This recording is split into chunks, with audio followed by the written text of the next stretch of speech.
A continuación, Noticiero Telesucesos. Clasificación A. Apto para todo público. Un noticiero pensado para usted porque se lo merece. Nos acercamos a la realidad desde diferentes perspectivas. Noticiero Telesucesos. Primera parte del Noticiero Telesucesos con las noticias más importantes del día. Bienvenidos a su noticiero Telesucesos. Este espacio informativo llega gracias a Preescolar El Parque. Estamos seguros de ser únicos por haber creado un lugar especial en que las fantasías de los niños se hacen realidad y haber desarrollado un lugar excepcional para crecer, aprender y ser felices. Con orgullo tenemos la certeza de que somos el centro de desarrollo infantil más avanzado de la ciudad. Comuníquese al 099 73 72 081. Sean ustedes bienvenidos a su noticiero Telesucesos. Un día como hoy. En este momento, un hombre medio paralítico y casi ciego, tembloroso, lleva varias horas de rodillas. A veces ha perdido el equilibrio y ha tenido que ser ayudado para que pueda arrodillarse de nuevo.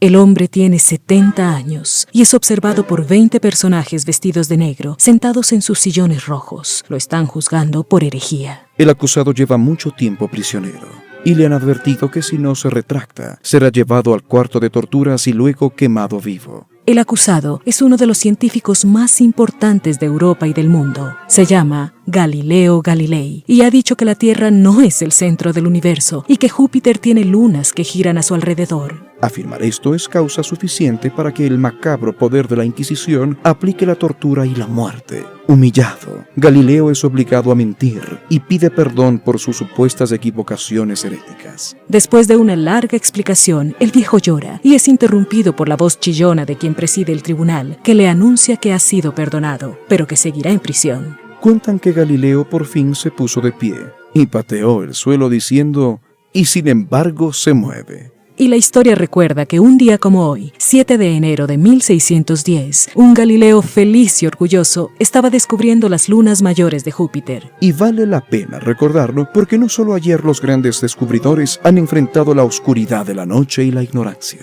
Las principales noticias del día. Titulares. 3 jueces nuevos de la Corte Constitucional se nombrarán a inicios de febrero. Los pagos de servicios públicos superiores a $76 solo se pueden realizar por canales digitales. El Ministerio de Educación, ante aumento de casos de COVID en el ámbito educativo, pide que se acuda a valoración médica y que no haya presencialidad. También tendremos el informe del proceso de recaudación del impuesto predial en el Distrito Metropolitano de Quito.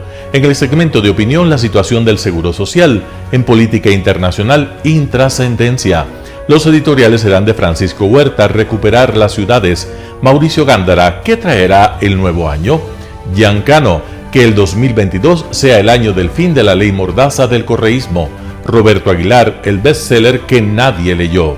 También tendremos el plop de la noticia. Noticias del día. 3 nuevos jueces de la Corte Constitucional serán nombrados a inicios de febrero. La comisión calificadora encargada de designar a los 3 nuevos jueces de la Corte Constitucional debe actuar con agilidad, ya que la ley establece que esta renovación parcial debe concretarse el 5 de febrero. Actualmente hay 8 aspirantes postulados por las funciones ejecutiva, legislativa y de transparencia.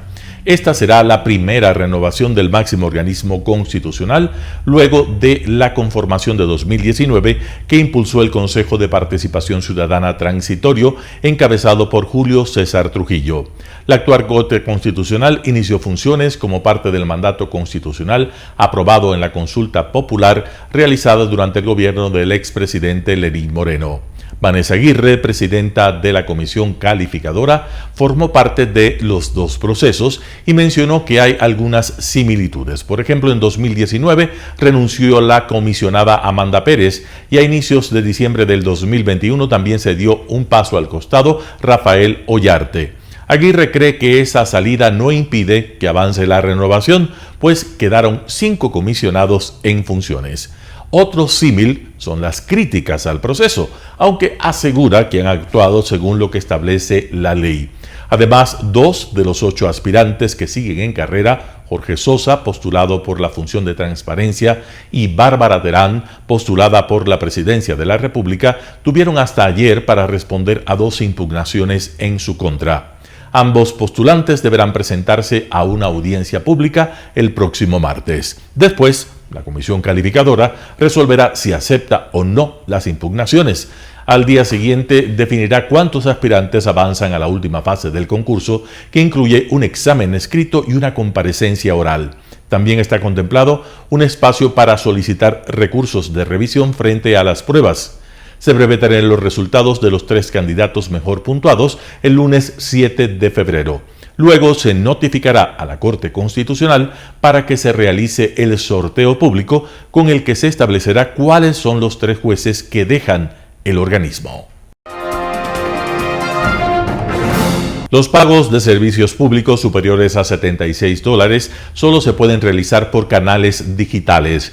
Desde el 1 de enero del 2022 se encuentra en vigencia la disposición de la Junta de Regulación Monetaria y Financiera que fija como método de pago de los servicios públicos en las entidades financieras a los canales virtuales. Esto se fijó en la resolución y se puso como fecha máxima el 31 de diciembre para que las entidades correspondientes implementen los mecanismos necesarios para la recaudación de esos pagos mediante débito a cuenta, transferencia electrónica, tarjeta de crédito, tarjeta de débito u otros medios electrónicos. La misma disposición rige en los sistemas auxiliares de pago corresponsales del Banco Central. La Junta aclaró que los pagos iguales o inferiores a $76 se podrán continuar realizando en las ventanillas de las entidades corresponsales del Banco Central, ya sea como pago electrónico o como pago físico. De igual manera, las ventanillas de las entidades públicas podrán realizar la recaudación física independientemente del monto. El Instituto Ecuatoriano de Seguridad Social, IES, indicó que el pago de obligaciones patronales de los empleadores y afiliados superiores a los $76 solo se recaudarán por canales digitales de las entidades financieras. A través de correos electrónicos o comunicados en redes sociales, varias entidades financieras le notificaron de la normativa a sus clientes para que tomen los recaudos necesarios. Ministerio de Educación, ante aumento de casos de COVID-19 en el ámbito educativo, pide que se acuda a valoración médica y que no haya presencialidad. El Ministerio de Educación informó que el docente que tenga síntomas relacionados con el COVID-19 debe ir a un centro de salud del Ministerio de Salud Pública a fin de ser evaluado clínicamente. Por otro lado, esa cartera de Estado indicó que debe informar al directivo del establecimiento educativo, más no asistir de manera presencial a la institución. Además de acudir a uno de esos centros, debe seguir los protocolos establecidos en los lineamientos para el retorno a la presencialidad del personal asignado a las instituciones educativas. De acuerdo con una guía establecida por esa cartera de Estado, si alguna persona que labora dentro de la institución educativa ha dado positivo para COVID-19, habrá los cercos epidemiológicos, suspendiendo la presencialidad de todos quienes hayan estado en contacto con esta persona. El Ministerio de Educación recordó que aquel estudiante que presente síntomas como fiebre o escalofríos, tos, dificultad para respirar, fatiga, dolores musculares y corporales, dolor de cabeza, pérdida reciente del olfato o del gusto, dolor de garganta y congestión nasal o moqueo, no debe ir de manera física a clases, sino reportar su situación e ir a un centro de salud. Informe del proceso de recaudación del impuesto predial en el Distrito Metropolitano de Quito. El administrador municipal del Distrito Metropolitano de Quito, ingeniero Freddy Erazo Costa, nos informa el avance en la recaudación del impuesto predial y realiza cuadros comparativos de años anteriores con corte al 5 de enero a las 20 horas. El número de predios cancelados hasta la fecha indicada en el año 2019 fue de 77.749. en el 2020 66.516, en el 2021 77.462 y en el 2022 106.250. La recaudación en el año 2019 para predios urbanos fue de $154.956 con 33 centavos. Para predios rurales, $171.714 con 52 centavos. En el año 2020, los predios urbanos ascendió a $571.929 con 96 centavos. En los rurales, $143.655 con 92 centavos. En el año 2021, predios urbanos, $703.051 con 78 centavos. En los rurales, $180.401 con 20 centavos. En el año 2022, los predios urbanos, $764.047 con 62 centavos y los rurales, $340.767 con 23 centavos. Un panorama de noticias para su estatura intelectual.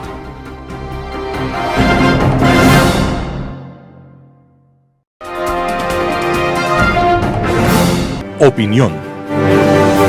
Estimados amigos y amigas, bienvenidos nuevamente a este programa de Telesucesos. Esta es la primera semana del año 2022. Ha terminado el año 2021. Hay una serie de técnicos, de analistas de todo tipo que están comenzando a hacer un examen de lo que pasó el año 21 y otra serie de personas que están comenzando a analizar las perspectivas de este año 2022. Naturalmente que el año 21 fue mejor desde el punto de vista económico, financiero, que el desplome que sufrió el país desde el punto de vista económico el año 2020. Sin embargo, vamos en las próximas semanas a ir analizando cada tema de la economía ecuatoriana del año 2021, pero todavía no hay cifras definitivas sobre ciertos temas, como por ejemplo el déficit fiscal, o por ejemplo la inflación total, diciembre 31, y otros temas más.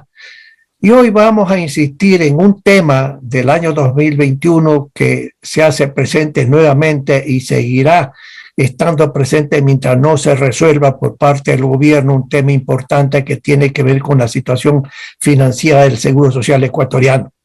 Hace pocos días, mi amigo, el delegado del presidente de la República, que se convierte por disposiciones legales en el presidente del Seguro Social y que tiene la confianza presidencial, es el señor Francisco Cepeda, ha dicho que el gobierno nacional a través del Ministerio de Finanzas le debe más de $8.000 millones al Seguro Social.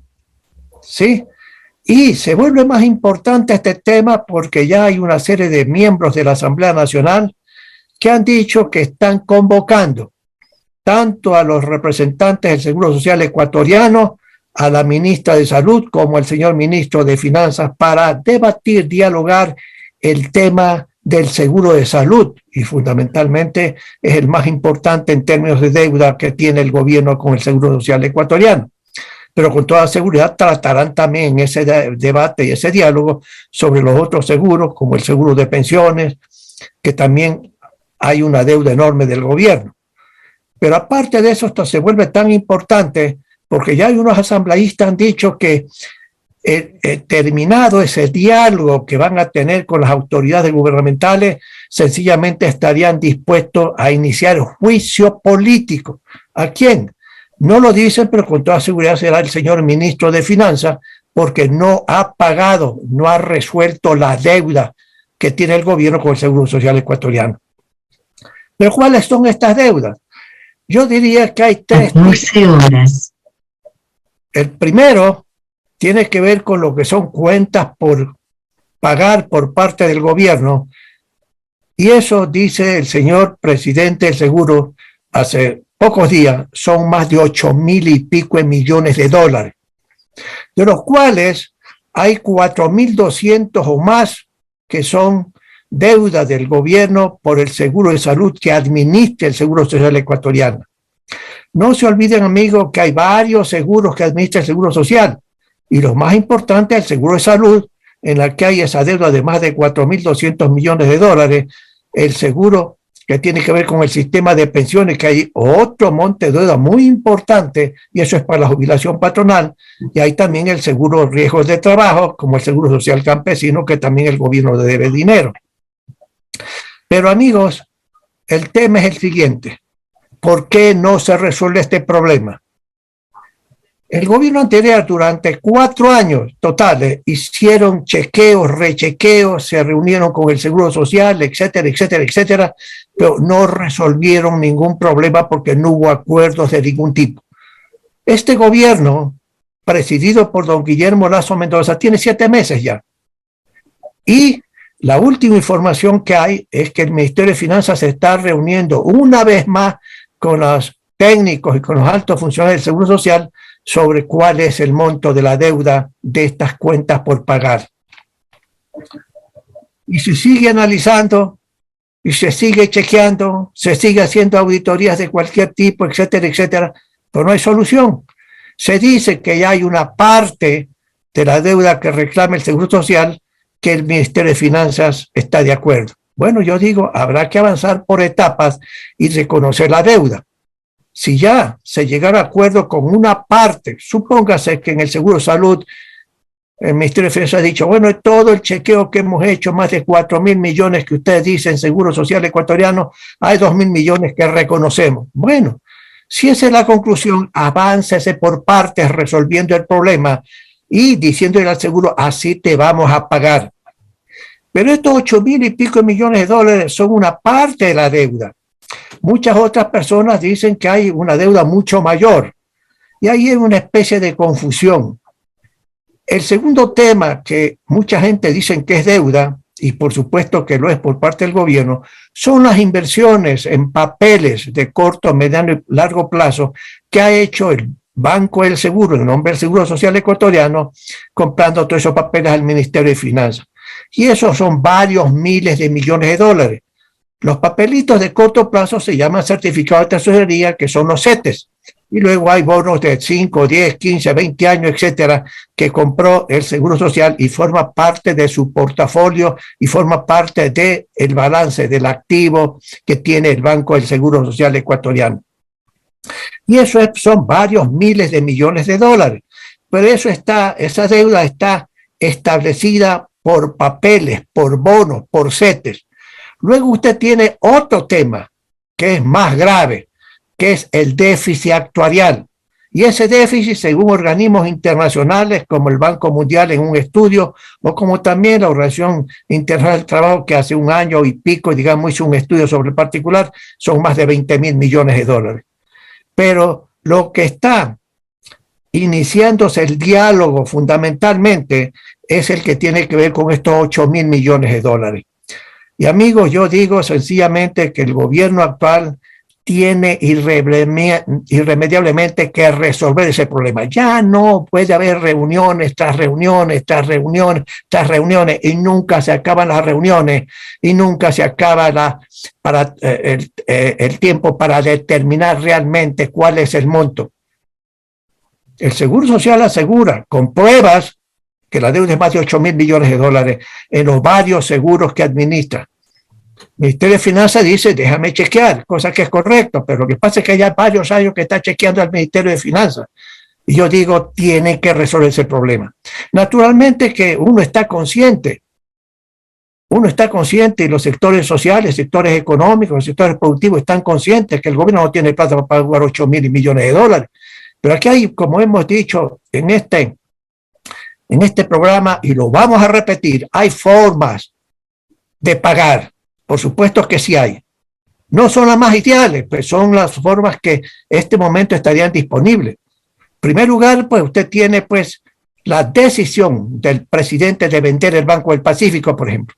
Pues bien, la plata que viene de esa venta en efectivo, en una otra forma, encontrando la fórmula legal de todo tipo, debe ser pagado en efectivo por deudas del Seguro Social, que es acreedor del gobierno nacional. Si el precio que se consigue por ese banco, solamente estoy especulando, o sea, $1.000 millones, pues los $1.000 millones tienen que ir al Seguro Social ecuatoriano. No debe ser transferido el Seguro Social ecuatoriano, la transferencia de la propiedad de ese banco hacia el Seguro Social. Es confundir las cosas, como algunas personas dicen, bueno, si no tiene plata el gobierno, hay ciertos otros activos como las centrales hidroeléctricas, transfiérese la propiedad de las centrales hidroeléctricas A, B, C, D, etcétera, al Seguro Social ecuatoriano. Eso es confundir las funciones del Seguro Social ecuatoriano, créanme. Entonces, lo que hay que hacer ahí es, en términos de Banco del Pacífico, que eso es muy específico, la venta, el producto de la venta debe pasar como pago del gobierno al Seguro Social ecuatoriano. Pero la deuda es mucho más, pues. Entonces, lo que hay que hacer es ponerse de acuerdo, y el presidente debería autorizar a su ministro de Finanzas para que emita bonos de 5, 10, 15, 20, 25 y 30 años por las diferencias que no se pueden pagar en efectivo. Todo el mundo está consciente, vuelvo a insistir, de que hay una crisis fiscal sumamente grave que posteriormente vamos a analizar de cómo terminó este tema de crisis fiscal el año 21. Pero no obstante que se sabe que hay una crisis fiscal, también se sabe que hay fórmulas para resolver el problema del seguro. El señor presidente del seguro ha dicho, es insostenible, y lo ha ratificado una vez más, lo que se conoce ya.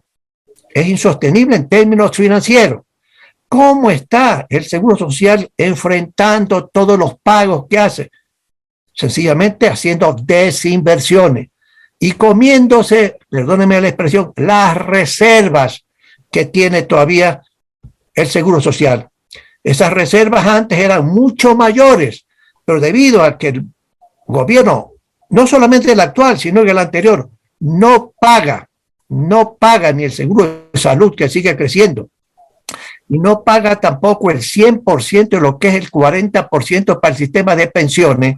Sencillamente, amigos, el punto del seguro es que tiene que pagar a los médicos, tiene que pagar medicinas, etcétera, etcétera, etcétera. Y también pues tiene que pagarle a los jubilados mes a mes en forma cumplida todos los montos de jubilaciones, 300, 400, 500 o el máximo dependiendo de las personas que se han jubilado y que han gozado, digamos, de una pensión de $2.000 o $2.200 mensuales.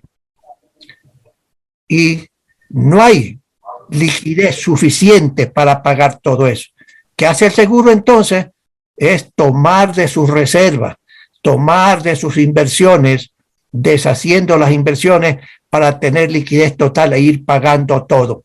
Y aún así, en esta forma, de repente hay en la opinión pública, hay protestas de jubilados y de una serie de otras personas afiliadas al Seguro Social que dicen, no hay medicinas, no hay medicinas, no hay medicinas y no hay medicinas. Señores, distinguidos amigos y amigas, el problema de la deuda y del Seguro Social tiene que ser resuelto. Yo le pido como ciudadano y encargado de este programa al presidente de órdenes terminantes de que esto tiene que pagarse. Hay fórmulas para pagar y la emisión de bonos es una forma. Naturalmente que eso implicará que la deuda pública interna y externa crecerá del gobierno, sí, pero no hay alternativa.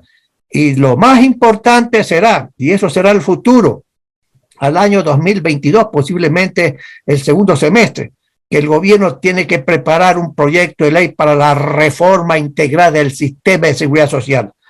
Este sistema de reparto, como se llama, porque no es un sistema de capitalización individual que tengamos en el Ecuador, eso lo tenía Chile y lo tiene todavía Chile, sino que tenemos un sistema de reparto en que todas las contribuciones de empresarios y trabajadores y del gobierno nacional va a un fondo común, me refiero al sistema de pensiones, y de ese fondo común se pagan las jubilaciones. Amigos y amigas, ese sistema es insostenible financieramente, hay que reformarlo, e ir, como ya en este programa hemos dicho, hay que ir a un sistema mixto, pero eso implica cambiar la ley, y eso implica presentar un proyecto de reforma en esta materia a la Asamblea Nacional, que debería patrióticamente estar dispuesta a colaborar con el gobierno para poner orden y racionalidad en este sistema de seguridad social y especialmente el sistema de pensiones. Amigos y amigos, volveremos con ustedes la próxima semana y gracias por seguir con nosotros en este programa. Global Hoy con Alan Catey. La escalada de las amenazas rusas sobre Ucrania, tanto en el plano retórico como en el militar, al concentrar varios ejércitos con más de 100.000 efectivos en la frontera y sus cercanías, ha dado lugar a una crisis muy seria al interior de la Unión Europea sobre su verdadera significación geoestratégica como entidad que engloba el concepto de lo que llamamos Europa. El nacimiento de la Unión Europea, cuyos pasos primeros se dan a poco del final de la Segunda Guerra Mundial, de alguna manera logra traer al continente el período más largo de paz ininterrumpida en más de 1000 años. El siglo XX fue testigo de dos brutales intentos de suicidio colectivo de todo un continente, dueño de tradiciones culturales muy cercanas y afines en lo religioso y hasta en lo lingüístico, donde el trasfondo del latín, herencia del desaparecido Imperio Romano, se había mantenido profundamente inserto en la vida cultural y jurídica europea, que en este campo también tanto debe a la tradición romana y latina. De hecho, justo 1000 años atrás, a finales del primer siglo del milenio pasado, lo que es hoy Europa occidental y central se moviliza al llamado del Papa Urbano por un poderoso impulso religioso para, según el mensaje de la Iglesia al menos, liberar la denominada Tierra Santa de las fuerzas musulmanas radicalizadas de los turcos que, como todo nuevo converso, demostraban un celo religioso mucho más estricto que los más tolerantes árabes que habían establecido un modus vivendi bastante efectivo en la región con los peregrinos cristianos y judíos para quienes la antigua Jerusalén era eje central de sus creencias. Esta movilización, denominada la Primera Cruzada, que sería seguida de otras más, constituyó el primer acto de respuesta de esa Europa tras casi 800 años de invasiones de diversos pueblos bárbaros desde el este y el norte, por parte de godos, visigodos, escandinavos, hunos, magiares, germanos, y a partir del siglo VI de la fulgurante expansión del Islam desde el sur. Conviene recordar que en lo que hoy es Francia, se producen con intervalo de 3 siglos 2 decisivas batallas para esa Europa que aún se halla en medio de las convulsiones de un largo parto. En 451, en los campos cataláunicos, las fuerzas de Atila, rey de los hunos, son derrotadas y deben retirarse a su base de partida en la actual Hungría, donde se establecerán ya de manera más estable y pacífica. En 732, en las cercanías de Poitiers, apenas a 300 kilómetros de París, los guerreros francos comandados por Carlos Martel derrotan a los ejércitos árabes islámicos de Abderramán y detienen la invicta marcha de la conquista musulmana. La victoria de Martel marcará el nacimiento de la dinastía carolingia y su nieto, Carlomagno, será retratado como el primer monarca europeo. Pese a esa respuesta, los reinos cristianos de Europa muy poco significaban en un mundo donde el comercio y la riqueza estaban en el otro extremo de Eurasia, en la China, en la India y en el Asia sudoccidental, en ese otro brazo del cuerpo islámico que se había extendido hacia Oriente. En ese mundo, Europa carecía de cualquier interés y era vista, posiblemente con justicia, como una tierra bárbara y primitiva. Debemos llegar a los siglos XV y XVI para comprender dónde nace la historia moderna europea y su preeminencia durante medio milenio en la política mundial. El episodio único del Renacimiento que libera las capacidades anímicas e intelectuales de la gente al volver la vista al rico legado del racionalismo y del pensamiento científico y lógico de griegos y romanos es la chispa que origina la explosión del mundo occidental, que decide salir de su encierro físico y mental para descubrir el mundo y en buena medida conquistarlo. Su superioridad científica y tecnológica le dan una ventaja que se revela irresistible en lo económico y en lo militar. Para 1800, Europa se ha expandido al mundo, integrando a su esfera cultural, de buenas o de malas, a toda América, Australia, Sudáfrica y más tarde buena parte del continente africano. Y por el este, por una parte la India, a través del Imperio Británico, y toda la llanura uralo-altaica siberiana por el Imperio Ruso. En ese punto se inician las guerras de poder entre las diversas potencias europeas en torno a nuevas concepciones, las ideológicas a partir de la Revolución Francesa y Americana, y la nacionalista desde la visión westfaliana del Estado Nacional. Para 1900, la preeminencia global, occidental y europea es abrumadora. En 1914 y durante 4 sangrientos años, la construcción de ese medio milenio extraordinario empieza a ser sistemáticamente destruida. Tras un armisticio de 20 años, entre 1939 y 1945, lo que quedaba desaparece consumido por el atroz conflicto de la Segunda Guerra Mundial, que no solo arrasa material y humanamente a Europa, sino y sobre todo moralmente por la barbarie interna del genocidio. La catarsis de estos últimos 70 años de paz ha dado lugar, posiblemente por los traumas postbélicos, a una actitud muy extendida en toda Europa occidental de resistir cualquier esfuerzo encaminado a desarrollar los recursos militares necesarios para garantizar una seguridad colectiva creíble de cara a las inevitables amenazas que existen y seguirán existiendo.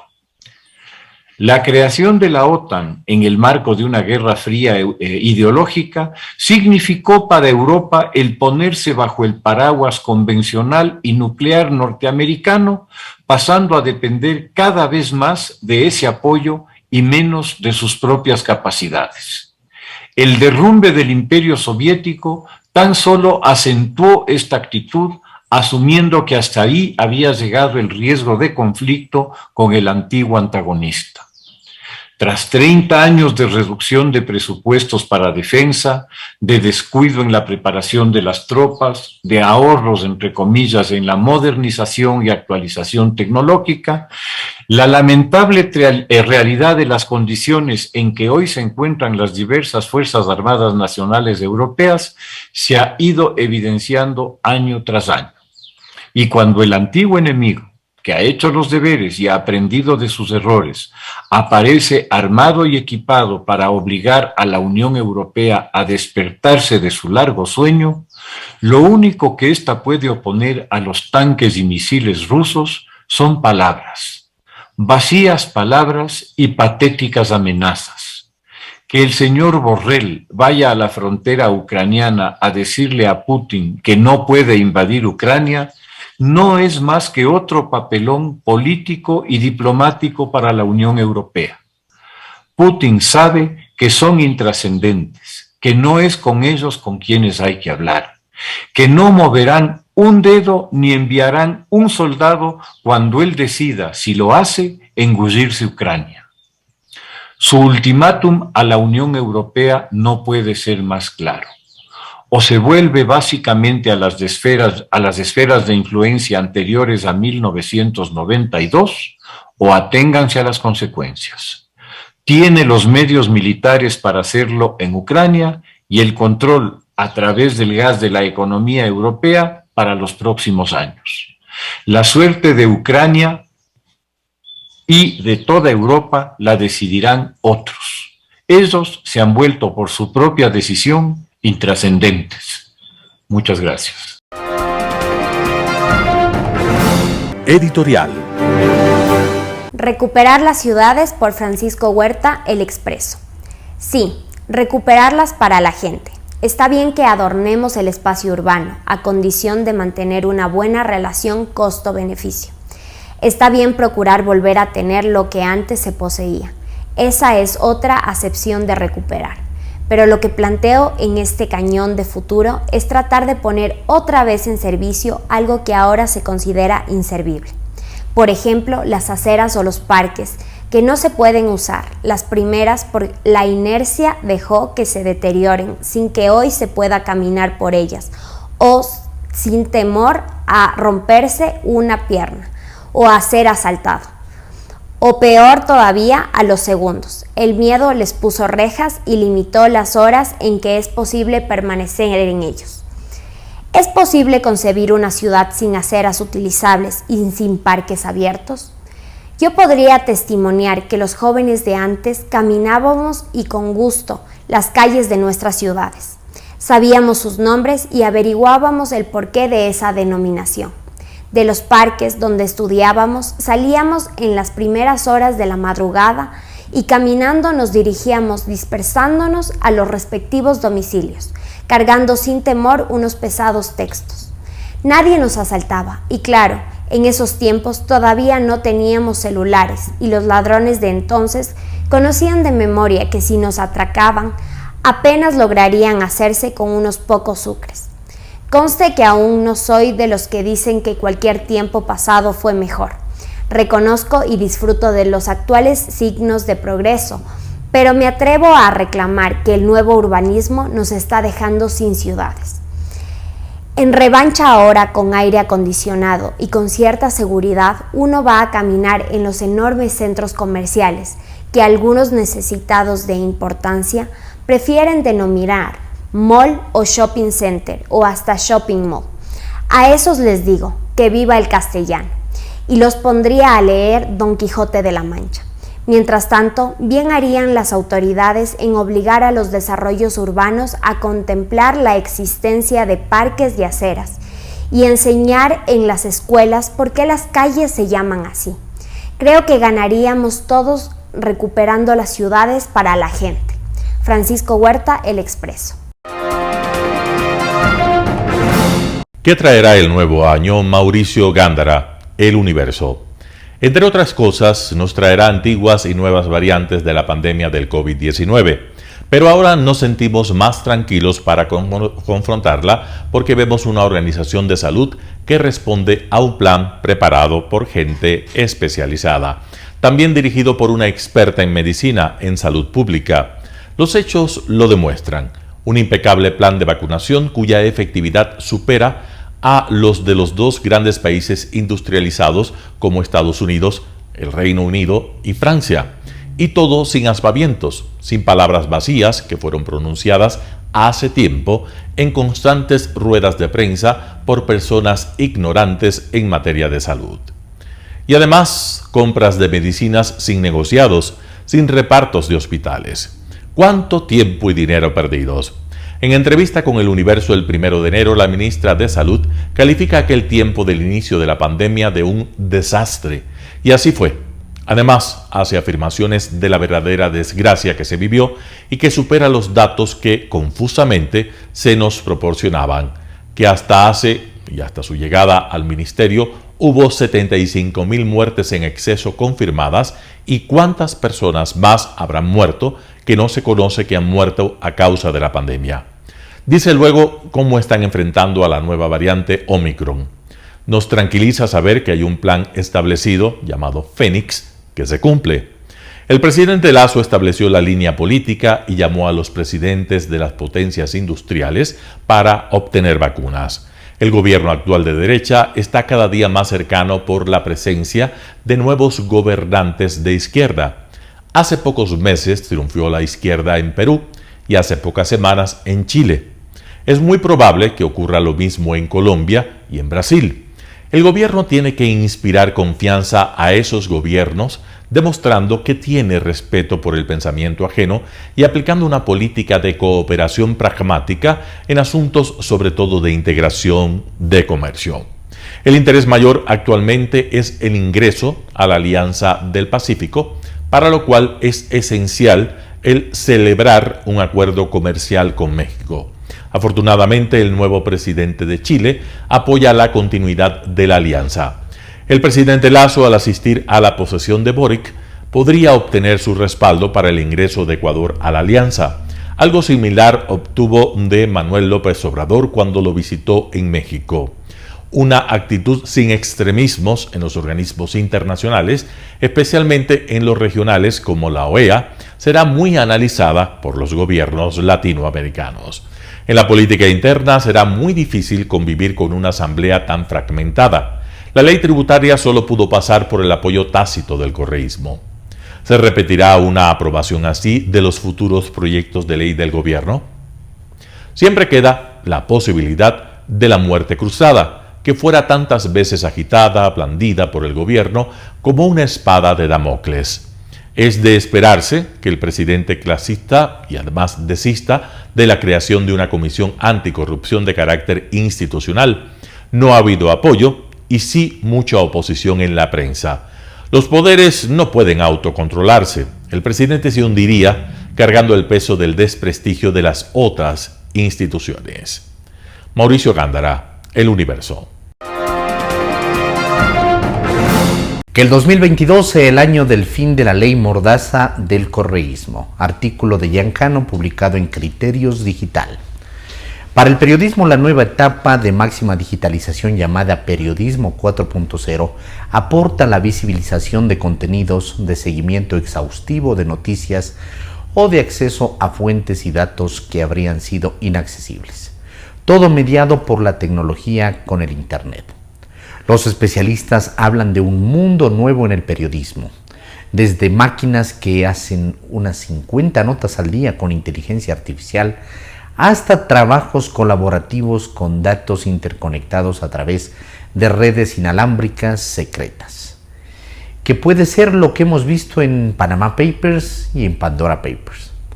O abrir la alternativa propia ante los buscadores y redes sociales sin prescindir de ellos, con aplicaciones de medios que capturen a todo tipo de público con información rápida, precisa y adaptada a cada lector. Por ejemplo, Axios, el exitoso medio estadounidense. Entonces, este periodismo estaría abriendo la puerta a investigar, producir y difundir información con distintas maneras. Parece un mundo ideal, soñado. Pero detrás de todo este maravilloso mundo tecnológico siempre están las personas, los profesionales del periodismo, para analizar la veracidad y darle el valor agregado. Esto tiene una consecuencia mayor, una mejor democracia y una mejor ciudadanía, porque cuenta con información verificada y que combate la desinformación. Pero este es el mundo ideal. En la realidad, lo que en Ecuador estamos viviendo es una crisis enorme.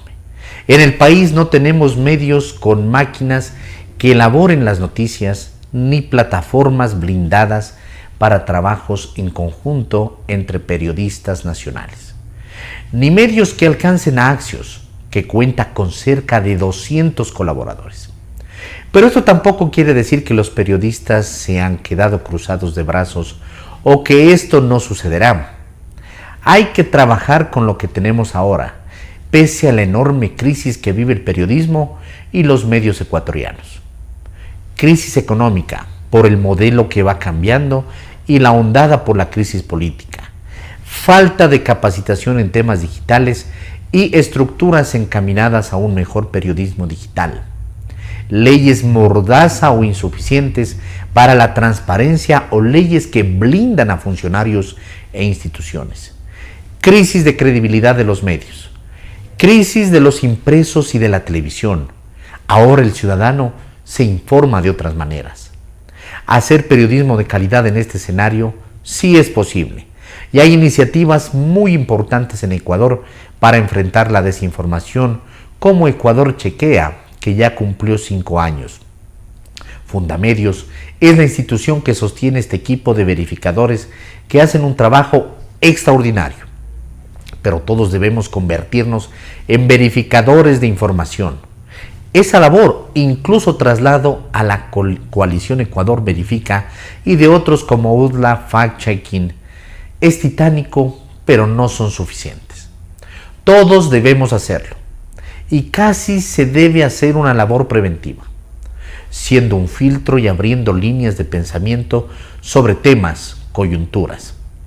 El fin es precisamente ofrecer datos confiables para los lectores y que puedan enfrentarse a la enorme ola de información, desinformación y mala información que hay en redes sociales y mensajería instantánea.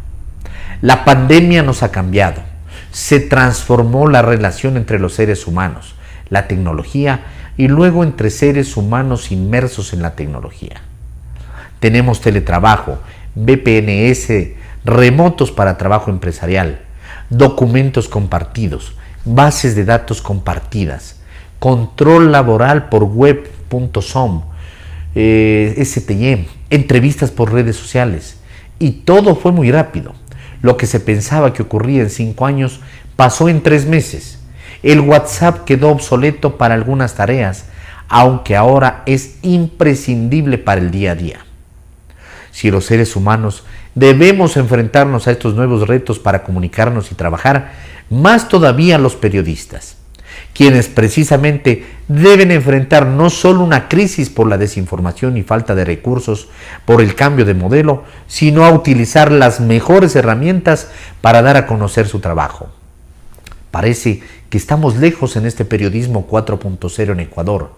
Es más, no hay un estudio profundo sobre la madurez digital de los medios de comunicación que han tratado de cambiar desde adentro para ofrecer una mejor oferta digital. Pero son los especialistas quienes pueden y deberían definir qué es un proyecto exitoso. ¿Son los likes, publicidad, suscriptores, capacitación digital? Todo eso está por verse. Cada uno puede venderse como el gran medio. Pero la calidad no solamente se basa en el crecimiento económico o clics.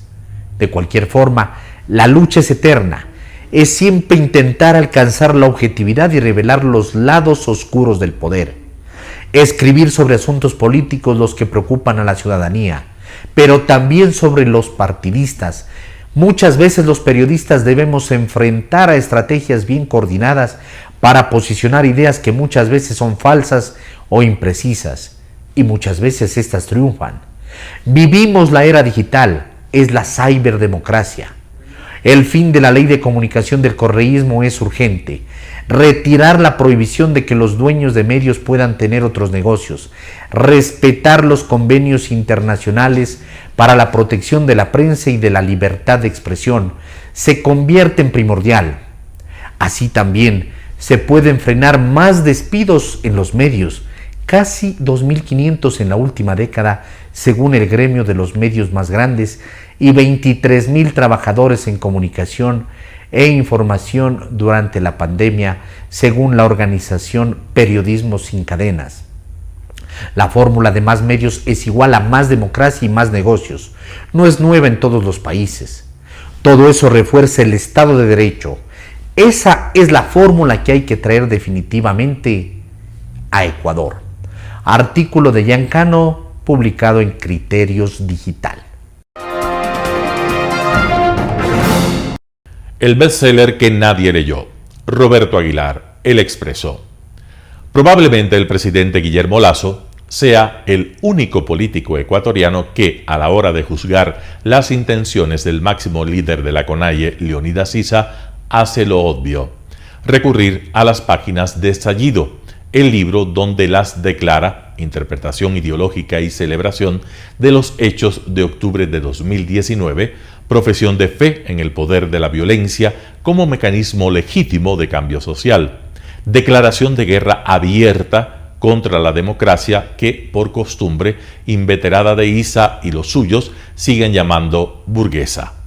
Estallido es la sincera proclamación de un credo político que el dirigente indígena aspira a ver aplicado en el país durante su tiempo de vida: el comunismo indoamericano. Lasso caricaturiza, pero apunta en la dirección correcta. El señor Issa dijo en su antipático show de este martes, debe madurar políticamente y los ecuatorianos debemos tener claro que hay un enemigo de la democracia que se llama Leonidas Issa, que es un hombre violento que en su libro Estallido emula a aquel personaje de Joker en las películas de Batman. Durante 10 minutos, el presidente caracterizó a Issa como una persona violenta que quiere acabar con la democracia. Nada que el mismo Issa no proclame abiertamente en su propio libro. Sin embargo, probablemente porque estamos en el Ecuador, donde los libros no sirven para nada, una ola de indignación recorrió el país tras estas declaraciones. Susceptible y delicada, la poco inteligente izquierda troglodita se sintió profundamente ofendida. Susceptibilidad aguda y falta de perspicacia extrema. Las redes sociales se llenaron de ambas cosas. El influencer correísta Mauro Andino Espinosa, el hombre que fue incapaz de responder con un sí o un no a la sencilla pregunta de si el correísmo es una dictadura, tuiteó: otra vez la construcción del enemigo interno, un discurso bélico y estigmatizante en contra de Leonidas Issa. Como si el propio Issa no se declarara enemigo interno, y a mucha honra, en las páginas de su libro. La inefable Pamela Aguirre, hoy convertida en asambleísta para que no quepa duda del hundimiento intelectual que sufre el primer poder del Estado, habló del derecho a la protesta y evocó la masacre del 15 de noviembre de 1922, que básicamente no tiene nada que ver con el tema. El economista de los modelos fracasados, Pablo Dávalo, teorizó: las coordenadas políticas cambian, el eje de la confrontación ya no es correísmo-anticorreísmo, sino que se traslada hacia una organización social, la CONAIE, como si la insurgencia del trasnochado mariateguismo en el movimiento indígena, que él conoce con nombres y apellidos, fuera una nueva estrategia de la derecha. Junto a ellos, el Departamento de Comunicación de la CONAIE, la COFENAIE, organizaciones y líderes de izquierda, el propio Issa, todos ofendidísimos, porque el presidente dice que lo que él escribe de sí mismo, a saber, él quiere tumbar la democracia, ya lo dijo, esa democracia burguesa para instaurar el comunismo indoamericano, y quiere que la violencia es un método legítimo de cambio. Solo en un país cuyas élites políticas son en sí mismas la celebración del analfabetismo funcional, se puede concebir que las ideas escritas en un libro por un dirigente social no puedan ser usadas en el debate público por simple prurito de corrección política. Es el colmo. En el abismo de la estupidez humana, nuestra izquierda está rozando ya el fondo. Roberto Aguilar, El Expreso.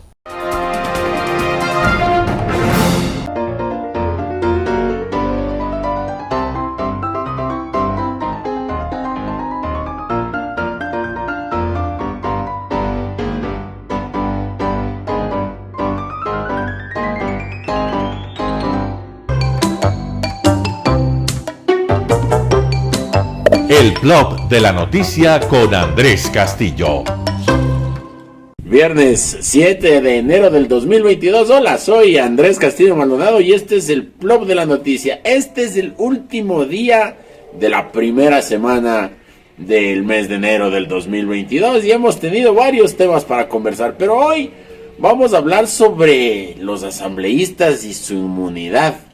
La inmunidad parlamentaria es esa protección que tienen los parlamentarios para poder, en el ejercicio de sus funciones, poder realizar investigaciones y no ser responsables en materia penal si es que hacen alguna aseveración o algún juicio de valor que pueda resultar injurioso para cualquier otra persona.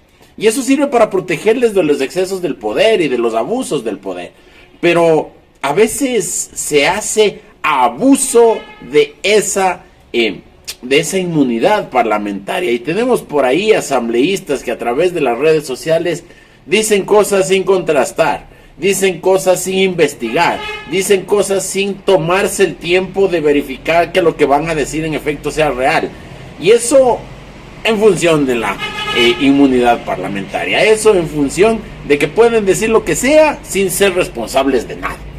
En estos días hemos visto como en las redes sociales la asambleísta Palacios de la Revolución Ciudadana de UNES ha dicho que hay funcionarios del gobierno del presidente Lazo que tienen cuentas en paraísos fiscales, pero resulta que son homónimos de los que en efecto ejercen los cargos públicos. Asambleísta Palacios, revisemos un poquito, sentémonos a leer un poquito antes lo que vamos a denunciar, porque si no, no solamente que desnaturaliza la institución de la inmunidad parlamentaria, sino que además, asambleísta, ¿sabe qué es lo que pasa?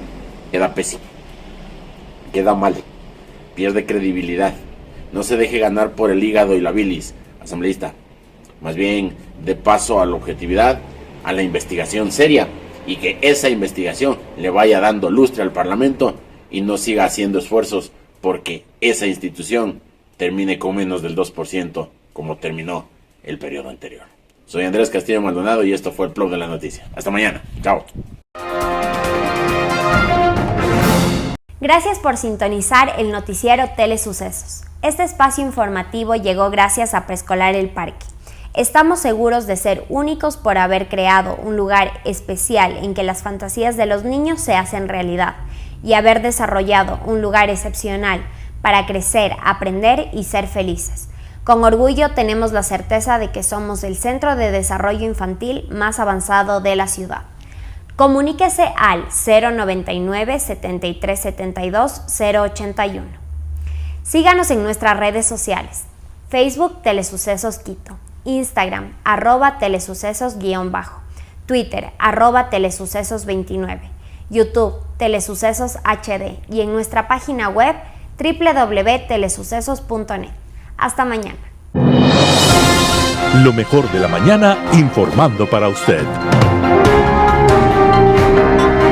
Noticiero Telesucesos.